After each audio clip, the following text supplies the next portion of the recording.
জিম্বাবুর বিপক্ষে সিরিজের প্রথম 3টি ওয়ানডে বেশ ভালোভাবেই পার করেছে বাংলাদেশ। নানা সমালোচনার ভিড়ে অন্তত ঠিকঠাক জয়টা পেয়েছে টাইগাররা। বিশ্বকাপের আগে যে প্রস্তুতির কথা বলা হচ্ছিল, সেই প্রস্তুতি অবশ্য যথাযথ হয়েছে কিনা তা নিয়ে প্রশ্ন আছে।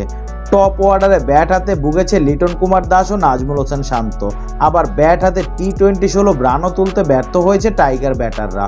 যদিও মিডল অর্ডারে পারফরমেন্স এসেছে ঠিকঠাক, বোলাররা প্রত্যাশা পূরণ করেছে।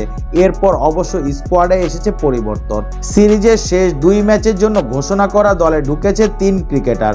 ঢাকায় শেষ 2 ম্যাচের জন্য ঘোষিত দলের নাম আছে সাকিব আল হাসান, সৌম্য সরকার ও মুস্তাফিজুর রহমানের।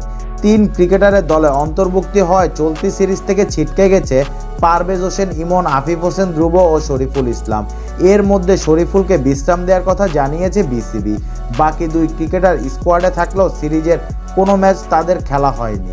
সৌম্যর দলে প্রবেশ ও ইমনের বাদ পড়া প্রসঙ্গে নির্বাচক রাজ্জাক বলেন, সৌম্য সরকার ও পারভেজ হোসেন ইমনের ব্যাপারটা যেটা, সৌম্য যেহেতু চোটে ছিল, ও এখন খেলার জন্য ফিট হয়েছে। আমরা চাই ওকে ম্যাচ পরিস্থিতিতে দেখতে, ও কি অবস্থায় আছে তা বুঝতে, এই জন্য পরিবর্তনটা করা। যদিও পারভেজ কোনো ম্যাচ পায়নি, তবে ও আমাদের টি-20 সিস্টেমের মধ্যেই আছে। সাকিবের দলে ফেরা নিয়ে রাজ্জাক বলেন, স্বাভাবিকভাবে সাকিব তো ছুটিতে ছিল, ছুটি থেকে আসার পর প্রিমিয়ার লিগ খেলেছে এবং আমাদের চিন্তাতেই ছিল বিশ্বকাপ খেলার আগে কিছু আন্তর্জাতিক ম্যাচ খেলবে। শেষ 2 টি-20-র জন্য আমরা ওকে আগে থেকেই চিন্তা করে রেখেছিলাম। আফিফের বাদ পড়া নিয়ে রাজ্জাক বলেন, আফিফের ক্ষেত্রেও একই জিনিস। যারা এই দলে আছে সবাই কিন্তু আমাদের সিস্টেমের মধ্যেই আছে, সিস্টেমের বাইরে কেউ না। যদিও হয়তো সবাইকে সবসময় সুযোগ দেওয়া সম্ভব হয় না দলের কম্বিনেশনের কারণে।